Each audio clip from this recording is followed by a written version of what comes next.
नीलम, अरे आलास तू? ये नीलम जरा बाहेर ये. अरे काय बोलतोस? हा कोण? हा माझा मानलेला भाऊ. मला सांगितलं ना कधी तू? अहो तू माझा लहानपणापासूनच भाऊ आणि तुम्ही ऑफिसला गेलात की मला तो अधून मधून कधी कधी येत असतो भेटायला. मग किचन मध्ये काय त्याचं? असेच नाही अहो गप्पा. अहो काय जी तुम्ही एवढा तिच्यावर शक करता?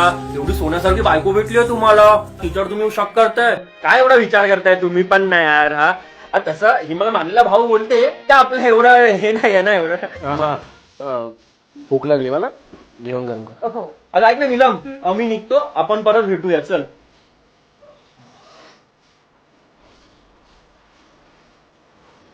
खाणार काय? नको मला काय. हा माझा मानलेला भाऊ. आम्ही लहानपणापासून एकमेकांना ओळखतो आणि येत असतो कधी कधी मला भेटायला.